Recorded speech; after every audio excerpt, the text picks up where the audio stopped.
But what's the best piece of advice you've ever had?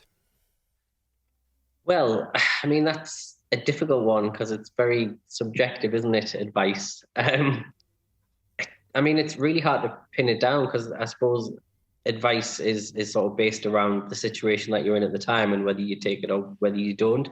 I tend to find I've always learned better through situations and experience. Hmm.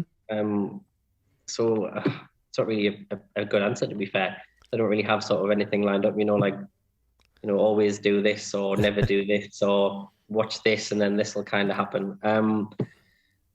So I don't really know, to be fair, because I suppose again, advice is very much based around the situation. The situation that I would have been in that I received advice for may not be the same situation somebody else is in, or even if they are in the same situation, Hmm. that kind of advice Fair enough. may not help.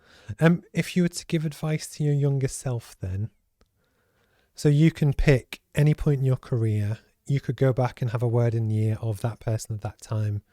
Could be, when the recession hit, or when they didn't get the job at uni, or when you started the business.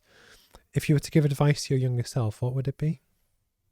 I think realistically, I probably would have went back to probably just before I started working when I was in college and probably advised to just be more confident in myself Hmm.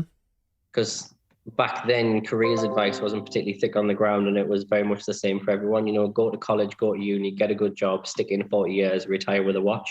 And that's not the job market now, and it wasn't the job market shortly after I graduated. The world had sort of changed, and I should have really maybe seen that a little bit earlier and sort of took it on the chin and not wasted so much time in certain careers or certain jobs where, like you put the work in, it'll pay off because realistically, sometimes it doesn't. So I think I probably would have maybe not said, start a business at 17, Hmm. but certainly be a little more resilient and look for more options and don't put all your hopes on somebody else because that's how it used to work in the past.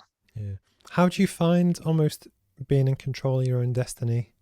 Because I think I mean, some it's people will love it and some people will hate it. It's just, it's 50% exciting, 50% terrifying because at the end of the day, if something's gone wrong or something hasn't worked out realistically, you don't then go home and that problem will still be at work tomorrow and you can fob it off to somebody else in the department. It's your kind of thing. But then equally the successes are great as well. mhm. Only after a few weeks of launching, I was fortunate enough to go into to Fenwick in Newcastle and showcase our gin as part of that Christmas market. And that was a great experience being able to talk to people and share the products and just to see the absolute like people buying Christmas gin and knowing that they're going to take it home, they're going to wrap it up, they're going to give it as presents for people. So that was a great, experience, and you can sort of like really enjoy those highs, but it also, there's also lows that come along with that as well.